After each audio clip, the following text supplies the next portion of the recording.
ఈ వీడియోలో మనం వృశ్చిక రాశి వారికి ఏ దశ యోగించి కోటీశ్వరులను చేస్తుంది, ఏ దశలో జాతకుడు స్థిరపడతాడు అన్న విషయాన్ని మనం తెలుసుకునే ప్రయత్నం చేద్దాం.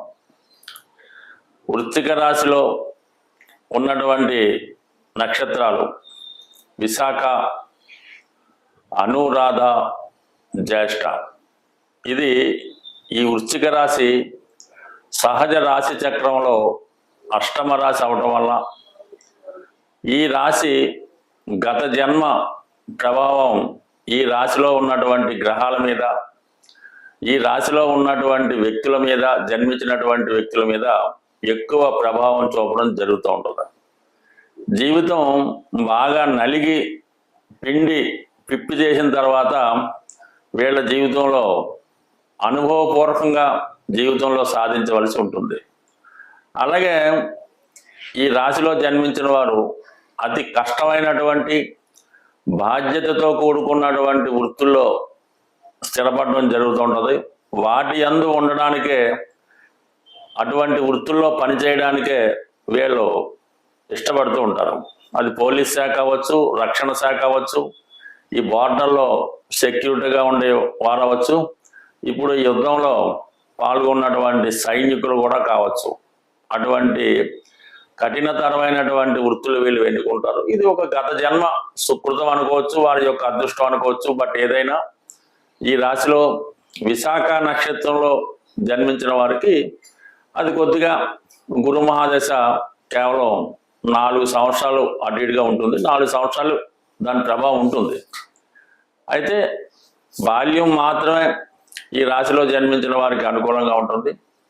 దాని తర్వాత వచ్చినటువంటి శని మహాదశ 19 సంవత్సరాల పాటు అధిక క్రమశిక్షణతో, చాలా కఠిన నియమాలతో వాళ్ళ జీవితం నడుస్తూ ఉంటుంది. పేరెంట్స్ కూడా వీళ్ళు శిక్షిస్తూ ఉంటారు, స్కూల్లో కూడా టీచర్లు శిక్షిస్తూ ఉంటారు జీవితంలో. అందుకనే వీళ్ళు ఎక్కువగా ఈ మిలిటరీ, పోలీస్ ట్రైనింగ్లో ఎలా ఉంటుందో తెలుసు కదా, అటువంటి వాటిలో నిలదొక్కునే విధంగా వీళ్ళకి చిన్నప్పటి నుంచి కూడా భగవంతుడు ఇటువంటి కఠినమైనటువంటి పరీక్షల్ని పెట్టడం జరుగుతూ ఉంటుంది. అంటే 23వ సంవత్సరం దాకా ఈ శని మహాదశ అయ్యేదాకా జాతకుడు స్ట్రగుల్ పడుతూనే ఉంటాడు. దాని తర్వాత వచ్చే బుధ మహాదశలో ఇతను ఒక గమ్యాన్ని, ఒక డెస్టినేషన్ని, ఒక బాధ్యతని, కర్తవ్యాన్ని ఎన్నుకొని ఆ దిశగా ప్రయత్నం చేస్తూ ఎవరు ఎదురొచ్చినా కూడా వాళ్ళని ఎదుర్కొని తను అనుకున్నది సాధించడంలో ఇంచుమించుగా 40వ సంవత్సరం వరకు జీవితంలో పోరాటూనే నడుస్తూ ఉంటుంది. ఇందులో ఉద్యోగం వస్తుంది, పెళ్ళి అవుతుంది, మళ్ళా బాధ్యతలు, ఇతని తల్లిదండ్రులు ఒక బాధ్యత, భార్య ఒక బాధ్యత, పిల్లలు ఒక బాధ్యత, ఉద్యోగం ఒక బాధ్యత. జీవితంలో సుఖపడడం అన్నది స్ట్రగుల్గా ఉంటుంది. దాని తర్వాత అంటే ఇంచుమించుగా మనకి 40వ సంవత్సరం దాటిన తర్వాత వచ్చే కేతు మహాదశ కొంతవరకు అభివృద్ధినిస్తుంది. అయితే పెద్ద సుఖాన్ని ఇవ్వదు. ఆ టైంలో కొంత దూరంగా ఉండొచ్చు, వైరాగ్యంతో ఉండొచ్చు. 47 తర్వాత వచ్చినటువంటి శుక్ర మహాదశ అంటే ఇంచుమించుగా వాళ్ళకి జీవిత చివరి భాగంలో 45 టు 65 మధ్యలోనే జీవితం సుఖపడడం జరుగుతూ ఉంటుంది. దాని తర్వాత ఇంక కంటిన్యూ బాగలేదు. మొత్తం మీద జీవితంలో 45-50 తర్వాతే వీళ్ళు సుఖపడడం జరుగుతుంది. అయితే ఇదే అనురాధ నక్షత్రంలో జన్మించిన వారికి ఇది శని మహాదశతో వారి జీవితం ప్రారంభమవుతుంది. కాబట్టి జీవిత ప్రారంభం 18-19 సంవత్సరాల దాకా ఏదో స్ట్రగులు, సరైనటువంటి సహకారం ఉండదు. వీళ్ళ పేరెంట్స్, వీళ్ళ వెనక ఉన్న వాళ్ళు కూడా చాలా స్ట్రగుల్ పడటం వల్ల ఈ అబ్బాయి మీద సరైనటువంటి శ్రద్ధ పెట్టలేకపోతుంటారు. అందువల్ల ఏదో కొంతమంది చిన్న చిన్న పనులు చేసుకుంటూ చదువుకున్న వాళ్ళు కూడా ఈ నక్షత్రంలో జన్మించడం జరుగుతూ ఉంటుంది.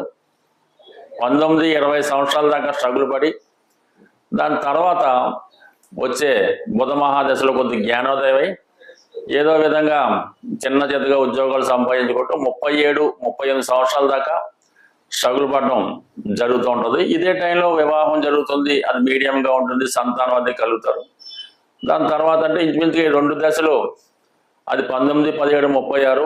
దాని తర్వాత వచ్చే కేతు 43. అంటే 40 సంవత్సరాల దాకా స్ట్రగుల్ ఉంటుంది.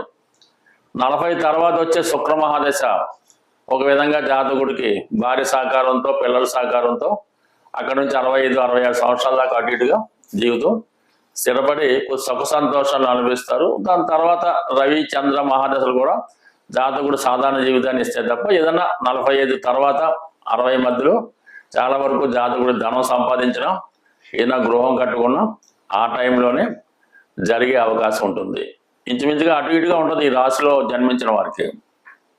దాని తర్వాత జ్యేష్ఠ నక్షత్రం, వీరికి చాలా ఎక్కువ రెస్పాన్సిబిలిటీ, బాధ్యత ఉంటుంది. కుటుంబంలో ఎందరు ఉంటే అందరి పైన వీళ్ళ యొక్క అజమాయిషి ఉంటుంది. వాళ్ళు మంచి మార్గంలో పెట్టాలనే ఆలోచన ఉంటుంది. సాధారణంగా తల్లిదండ్రుల్ని చూడవలసి వస్తుంది. అంటే పెద్దవాడిగా జన్మిస్తుంటారు జ్యేష్ఠ నక్షత్ర జాతకులు. ఆ కుటుంబంలో ప్రథమ సంతానంగా జన్మిస్తూ ఉంటారు. ఒకవేళ ప్రథమ సంతానం రెండో సంతానంగా, మూడో సంతానంగా జన్మించినా వీళ్ళు పెద్దరికాన్ని తీసుకొని ఆ బాధ్యతలు మోస్తూ ఉంటారు. మరి ఈ కారణం వల్ల వీళ్ళు జీవితాంతం బాధ్యతలు ఉంటాయి. బట్ బిగినింగ్లో మాత్రం 17 సంవత్సరాలు 10th క్లాస్ వరకు, ఇంటర్మీడియట్ వరకు సజావుగానే సాగుతుంది.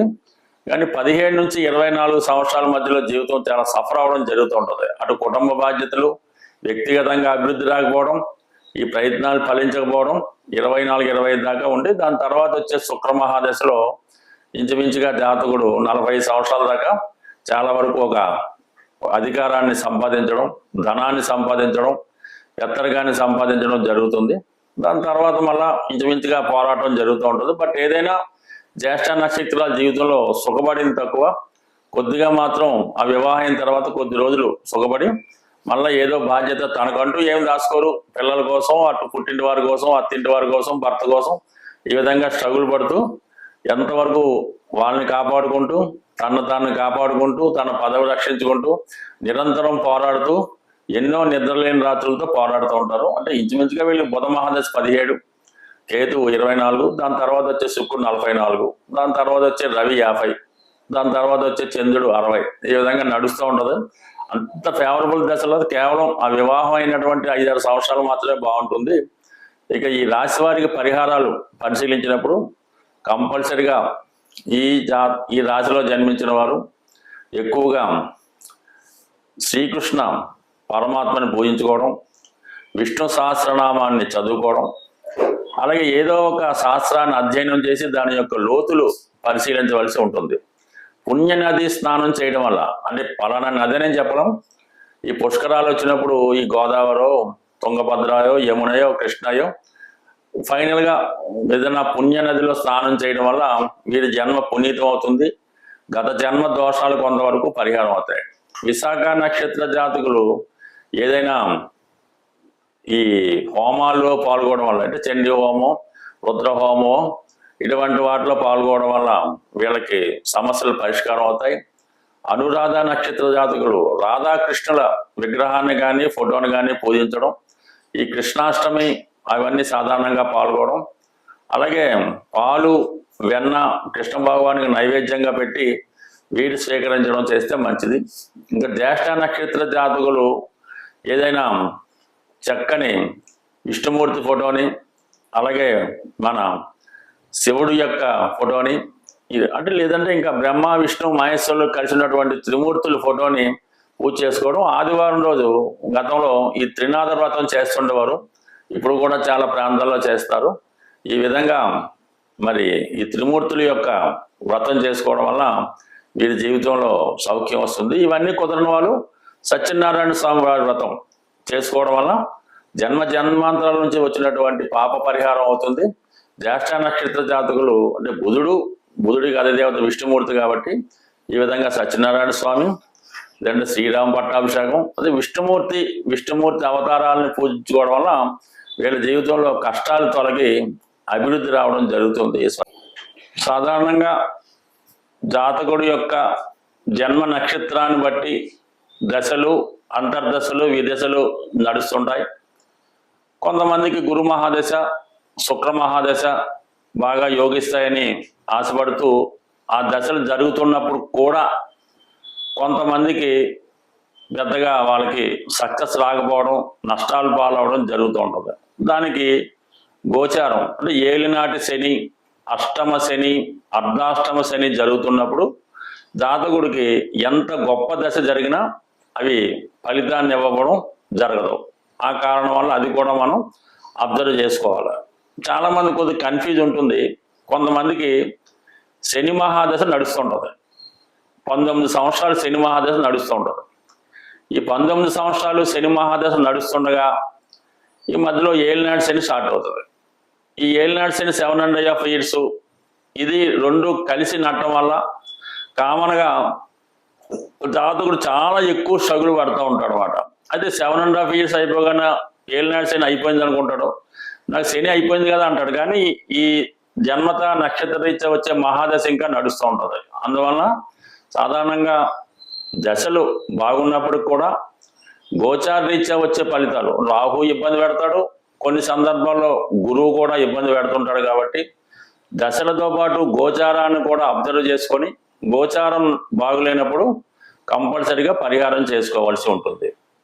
చాలా వరకు నవగ్రహాలకి పరిహారం అన్నది నవగ్రహ ఆరాధన, శనికి తైలాభిషేకం ఇది కామన్. కానీ అన్నిటికీ ఒకే మంత్రం అనుకోకుండా శివునికి అభిషేకం అన్నది ప్రతి నెల మహాశివరాత్రి రోజు కానీ వీలైతే ప్రతిరోజు, ప్రతి శనివారం, ప్రతి సోమవారం శివుడికి అభిషేకం చేసుకోవడం, ప్రతిరోజు కంపల్సరిగా సూర్య భగవానుడికి అభిషేకం చేసుకోవడం కానీ, అర్చన చేసుకోవడం కానీ, సూర్య నమస్కారం కానీ ఏదైనా అటు సూర్య భగవానుడిని, అంటే సూర్య భగవానుడు అంటే సాక్షాత్తు నారాయణమూర్తి, విష్ణుమూర్తి అనుకుందాం, ఇటు శివుడు, ఈ విధంగా విధి విధానంగా ప్రతిసారి పూజ చేసుకుంటూ ఎక్కువగా మామూలుగా పౌర్ణమి, ఏకాదశి తిథుల్లో ఉపవాసం ఉండడం, అలాగే సూర్య సంక్రమణం జరుగుతూ ఉంటుంది. ఇది చాలా వరకు ఈ ఒరిస్సా ఉత్తరాది ప్రాంతాల్లో పాటిస్తూ ఉంటారు. సూర్య సంక్రమణం అంటే సూర్యుడు ఒక రాశి నుంచి మరో రాశికి మారిన రోజు ప్రతి ఒక్కరూ కూడా పుణ్యస్థానం ఆచరించి ఆ రోజు ఉపవాసం ఉండడం వల్ల అన్ని నెలలో, ఈ 12 నెలల్లో వచ్చినటువంటి అన్ని దోషాలు, అటు గోచార రీత్యా వచ్చినవి, దశల రూపంలో వచ్చినవి చాలా వరకు పరిష్కారం అవుతాయి. అందుకనే సూర్య దేవాలయాలు అటు ఒరిస్సా, కోణార్క, శ్రీకాకుళం, కొందరు ప్రాంతాల్లో ఉన్నాయి. కాబట్టి జీవితంలో సంవత్సరంకి ఒకసారైనా సూర్య దేవాలయాన్ని సందర్శించడం, అలాగే సూర్యగ్రహణం, చంద్రగ్రహణం వచ్చినప్పుడు విధి విధానంగా స్నానం ఆచరించడం, ఈ సూర్య సంక్రమణాన్ని పాటించడం వల్ల ఎంత గొప్ప రోగాన్నైనా, ఎంత పెద్ద దరిద్రాన్నైనా, ఎంత పనికిరాని వాడైనా ఖచ్చితంగా జీవితంలో వాడు సార్థకత పొంది విజయం సాధించడం జరిగే అవకాశం ఉంది. స్వస్తి.